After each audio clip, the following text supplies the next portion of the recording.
Exodus 30, plans for the incense altar.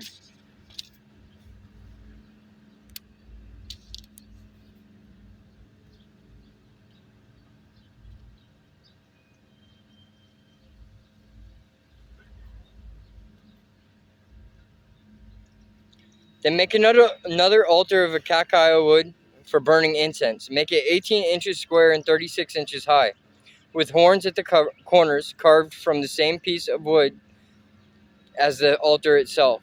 Overlay the top, sides, and horns of the altar with pure gold and run a gold molding around the entire altar. Make 2 gold rings and attach them on opposite sides of the altar below in gold molding to hold the carrying poles. Make the poles of acacia wood and overlay them with gold. Place the incense altar just outside the inner curtain that shields the Ark of the Covenant, in front of the Ark's cover, the place of atonement. That covers the tables, or the tablets inscribed with the terms of the covenant. I will meet with you there. Every morning when Aaron maintains the lamps, he must burn fragrant incense on the altar. And each evening when he lights the lamps, he must again burn incense in the Lord's presence. This must be done from generation to generation. Do not offer any unholy incense on this altar, or any burnt offerings, grain offerings, or liquid offerings.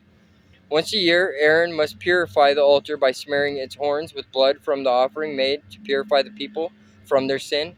This will be a regular annual event from generation to generation, for this is the Lord's most holy altar. The money for the tabernacle. Then the Lord said to Moses, whenever you take a census of the people of Israel, each man who is counted must pay a ransom for himself to the Lord. Then no plague will strike the people as you count them. Each person who is counted must give a small piece of silver as a sacred offering to the Lord. This payment is half a shekel, based on the sanctuary shekel, which equals 20 gerahs. All who have reached their 20th birthday must give this sacred offering to the Lord. When this offering is given to the Lord to purify your lives, making you right with him, the rich must not give more than the specified amount, and the poor must not give less. Receive this ransom money from the Israelites and use it for the care of the tabernacle. It will bring the Israelites to the Lord's attention, and it will purify your lives. Plans for the wash basin. Then the Lord said to Moses, make a bronze wash basin with a bronze stand. Place it between the tabernacle and the altar, and fill it with water. Aaron and his sons will wash their hands and feet there. They must wash with water whenever they go into the tabernacle to appear before the Lord, and when they approach the altar to burn up their special gifts to the Lord, or they will die. They must always wash their hands and feet, or they will die. This is a permanent law for Aaron and his descendants to observe from generation to generation. The anointing oil. Then the Lord said to Moses, collect choice spices, 12.5 pounds of pure myrrh, 6 1/4 pounds of fragrant cinnamon, 6 1/4 pounds of fragrant calamus, and 12.5 pounds of cassia, as measured by the weight of the sanctuary shekel. Also get 1 gallon of olive oil. Like a skilled incense maker, blend these ingredients to make a holy anointing oil. Use this sacred oil to anoint the tabernacle, the Ark of the Covenant, the table and all its utensils, the lampstand and all its accessories, the incense altar, the altar of burnt offering and all its utensils, and the wash basin with its stand. Consecrate them to make them absolutely holy. After this, whatever touches them will also become holy.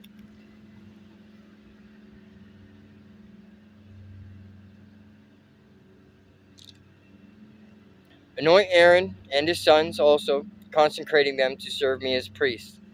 And say to the people of Israel, this holy anointing oil is reserved for me from generation to generation. Hold up, we're going to back up for a second. That last one was the anointing oil. Okay, I'm not going to talk about it.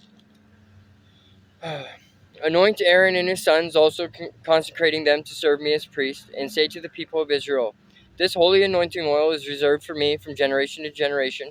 It must never be used to anoint anyone else, and you must never make any blend like it for yourselves. It is holy, and you must treat it as holy. Anyone who makes a blend like it or anoints someone other than a priest will be cut off from the community. The incense. Then the Lord said to Moses, "Gather fragrant spices, resin droplets, mollusk shell, and galbanum, and mix these fragrant spices with pure frankincense, weighed out in equal amounts. Using the usual techniques of the incense maker, blend the spices together and sprinkle them with salt to produce a pure and holy incense." I'm glad I didn't talk about it because there it is. There's a difference between the incense and the anointing oil. Using the usual techniques of the incense maker, blend the spices together and sprinkle them with salt to produce a pure and holy incense. Grind some of the mixture into a very fine powder and put it in front of the Ark of the Covenant, where I will meet with you in the tabernacle. You must treat this incense as most holy. Never use this formula to make this incense for yourselves. It is reserved for the Lord, and you must treat it as holy. Anyone who makes incense like this for personal use will be cut off from the community.